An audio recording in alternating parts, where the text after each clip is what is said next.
Let's talk just a minute about ethical leadership and get into Accenture and everything that happened there. So it's a very complicated chain of events for me as an outsider, just reading Right. what I was able to read about what happened. It started in '89, which was the year of the establishment of Andersen Consulting within Arthur Andersen firm. No, that's an erroneous statement. Okay. Okay, we'll start with that because that's a core issue right there, what you just said. In 1989, an organization was formed called Andersen Worldwide, Okay. and under Andersen Worldwide was put Arthur Andersen Accounting and Andersen Consulting. They were two separate business entities entirely. Andersen Consulting per se was never part of Arthur Andersen. It was a sister company. Now, it came out of Arthur Andersen as it was known as the Administrative Services Division of Arthur Andersen. But when they formed Andersen Worldwide, two separate companies were formed, and the ownership of those two companies were divided between the partners between each. And that was a confusing point throughout the entire set of exercises. And the arbitrator, at the end of the day, clarified that very, very sharply, that there's ownership was split in '89, and there was never any connection after that time. So it's an interesting long story. I was fortunate to be there in the sense that it was a phenomenal public relations and marketing challenge. But it came out of the marketplace driving people's actions in a way that it was unfortunate because what happened was the consulting business was much more robust and profitable than the accounting business at the time. And the agreement had to do between the two companies with sharing earnings each year. And Andersen Consulting was paying Arthur Andersen $100 million a year because of its greater success. Well, Arthur Andersen, in violation, as the arbitrator found later on, of the contract between the companies, was reinvesting that money going back in the consulting business. And the basic agreement in '89 was consulting business was for Andersen Consulting and auditing and tax was for Arthur Andersen, and there was no to be violation of that. And there was years of arguments about that, of debate, and are you violating the contract or whatever. And finally, in desperation, the management of Andersen Consulting filed an arbitration against Arthur Andersen and Andersen Worldwide. That was the only vehicle they had. They couldn't. The bylaws wouldn't allow litigation, only arbitration. And the arbitrator, 2.5 years later, ruled totally in favor of Andersen Consulting, said that both Andersen Worldwide and Arthur Andersen had violated the contract, and he dissolved the contract. And so there's no longer any connection between the two. Now, interesting enough, in the contract was the licensing agreement for the use of the word Andersen. That was owned by the Illinois Partnership of Arthur Andersen historically. And the contract, which was voided at Andersen Consulting's plea, essentially eliminated Andersen Consulting's ability to use the word. So we had 144 days to find a new name for Andersen Consulting. And working in 100 countries and trying to find a new name, working in global, is almost impossible. We had 5,000 candidate names, and 10 cleared all trademark clearances, et cetera, out of 5,000. Just 10. We could have used only 10. And we picked Accenture. It was an idea of one of our own consultants, and actually it's English's second language for the person. It's a Scandinavian who said, accent on the future, put them together. It was that simple. So that's where it comes from.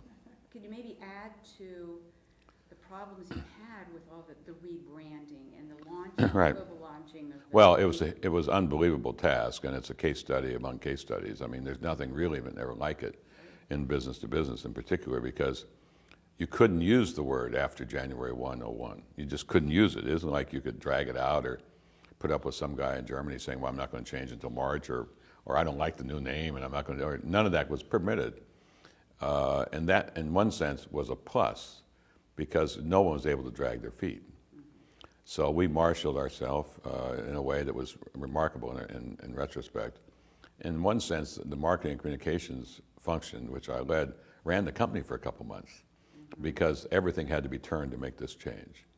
And we were very successful at it. And it took us 75 days to get the name, then 75 days to implement it. But think about it. We had 85,000 people, just the business cards. for everybody, okay? Every sign, every database, we have 15,000 databases that had to be changed. Every paycheck, I mean, just, you can't, hundreds of thousands of changes. And what we did was we put together the project was led by co-leaders. One of the people in marketing worked for me, and the other person came out of our project management teams who work for clients who do big technology jobs. And so this is an individual who understood how to take every piece of a project and track it. So we had the partnership of the creative people and the marketing types with this project management skill set, which worked very well. So it was phenomenal success. And the company just relishes it. I mean, it's a phenomenal thing we did. Oh, it was a daunting task. Right. And within 12 months, the Accenture name was the 51st best brand by Business Week, best known brand in a year. Right, that's right. Absolutely amazing. Right. I remember the ads. Yeah. One of the things we did, a couple other sidelights, we didn't want to promote the Andersen Consulting name, but we wanted our advertising to continue. So we used a device where we crossed out the Andersen Consulting name and logo and put in 01/01/01, which was coincidentally the date of this change. Right. And 01 in computers talk is a crucial set of digits. Exactly. So that's our business. Mm-hmm. So it just, serendipitously was beautifully done. It worked out great. Another thing that happened is we couldn't bring ourselves to throw away or burn all the paraphernalia we use for golf events and giveaways to clients and employees, T-shirts and everything. So we gave them to charitable organizations. Mm-hmm. And I got a call one day from an attorney at Arthur Andersen, very upset at me because he had seen a street person wearing one of the Andersen Consulting T-shirts walking down Chicago because the YMCA or someone gave these things away. And he thought we were degrading the Andersen name because they wanted to use it, going forward. So that was, we just couldn't bring ourselves to burn them. I mean, right. So they're still floating around somewhere, thousands of them. Now, something in some of the articles and the recent things that I've read Mm-hmm. about your experiences, you've really gotten into public diplomacy. It Mm-hmm. seems to be a bit of a passion for you. Now, you wrote, and I don't remember where I read this, that you believed it was a huge mistake when the U.S. government dissolved the Mm-hmm. USIA, the Mm-hmm. United States Right. Information Agency, Right. and that happened in '99. Right. Excuse me. Mhm. And then it spread its responsibilities around to other functions. Mm-hmm. And then it slashed the budgets of those Mhm. entities. Now, Arthur Page worked with 3 presidents Mm-hmm. during the times of rapid change in Right. the world, and he advised military leaders Right. on how to communicate with Right. their constituencies. So can you talk a little bit about how Page principles are applicable to the realm of public diplomacy? Well, just go down the principles. Public relations you should conduct it as if the life of your business was dependent upon it. You should conduct public relations for America like America's life is dependent upon it. You have to deal with the truth, you have to have fun in the way you're doing it, they all apply. With the USIA, it was like a large corporation eliminated the PR department and cut the budget. I mean, and who's going to tell your story? Every little division is going to tell, no, it isn't going to work that way. And that's what's happened to the U.S. government. Outside of the big Defense Department, State Department, and the administrative, political, they're all politically governed activities. There's no one agency that's there sitting there telling the American story, the U.S. story like it used to. And USIA and Voice of America and all those tools were very instrumental in ending the Cold War. And we have even a greater challenge today in the war of ideas with the rest of the world, the Islamic world in particular, where there's ideas that are absolutely shooting at us, and we don't have an adequate response or defense that's unified and coherent. And I think that's a big mistake, and I don't understand why our administrations don't get it. It's so simple at one level. I assume it was all eliminated because of some set of politics that wanted to get rid of USIA, and but the State Department and Karen Hughes is well-meaning, and they're doing some, they're doing good, interesting things, but it's still very splintered and not cohesive enough, and not enough of a partnership yet with the private sector. And that's what we were trying to do with the cooperative thing we did with the State Department, is call attention to all the terrific things the private sector is doing around the world, and put a spotlight on it and encourage more of it. And the report we published had 11 steps, practical steps companies could take to either emphasize what they're doing already or to step up and do some new things that can help in this cause of building the reputation, rebuilding the reputation of America around the world. Okay, well, that said, the second summit that you had was on diversity Right. in the industry. Right. Okay, so it's been a few years now. Are We're- you seeing some? Well, we're going to launch the second wave of that this fall, and we're going to see what's happened. What is that second wave? The second wave, that was a benchmark study. It was the research study we did as part of the summit, talked to the heads of agencies and the heads of large corporate departments and their attitudes and input about what's happening with diversity in the profession.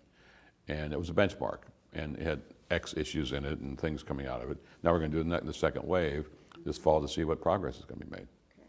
I'll be So interested. we'll see what happens, right? Great, That's right. Because it is a real concern. Absolutely. One of the concerns is trying to find enough candidates. I mean, the minority candidate today in public relations or marketing is in high demand. I mean, I know at Accenture, we put on our recruiting numbers were not good in this space, and I go to the recruiting organization, so what's happening? Then we can't find the candidates. We can't find a candidate, and when we do find them, there's 10 other companies bidding for them, and they're bidding their price, the salaries up higher than we want to pay, et cetera, et cetera. So I said, well, you're probably not doing this right. They're going to Northwestern looking for minority candidates like they go to Northwestern the last 25 years. Well, you're not going to find many more minority candidates there. Let's go to places where they are. And so whether it's Asian, whether it's African American, whether it's even American Indian, Native Americans, we're recruiting where they are at Accenture now. And I think the last 2 years, I think 30% of our intake were minorities, and getting in the marketing function. So. But it takes a special effort. You just can't do what you've done in the past, because it's the old expression, you keep doing the same thing over and over again, you get the same results. So. Okay, well, we're looking at kind of wrapping things up right now, and I just want to ask you, in your life, looking back on your career, and maybe not even in your career, which of your accomplishments are you most proud of? Well, it'd be hard not at the Accenture launch, because we created a new company, and it's a phenomenal study. But I was involved in, for many years, particularly at Burson, and in all the companies, I managed a lot of crises. And whether it was the Perrier recall, remember that years ago, or whether it was a Salomon Brothers bond crisis, or whether it was some fire chief burning tub showers for Owens Corning by pouring kerosene on it and lighting the kerosene to show they were flammable. I mean, these are things which are very exciting in the moment, because you've got to act within seconds of things. You go on an airplane, you have no time to think about it, and you have to go on your instincts. And they're some of the most exciting times in any kind of public relation career. But and the life of an organization can rest on your decisions. Now, we happen to work with Warren Buffett at the Salomon Brothers thing, and so we were sort of just executing because he's brilliant. But in a number of the crises we worked in, we were actually making decisions that were business decisions. And you can sink or swim with a business by what you do in the public relations field. So that's very exciting. I think the most exciting thing I've ever done, though, is having my son join me in my business. And Murphy & Company is run by my son and myself, and that's been so gratifying I can't describe it. So. It must be wonderful to work with. It is, right. I don't know how he puts up with me, but it's great. That's right. That's exactly right. So.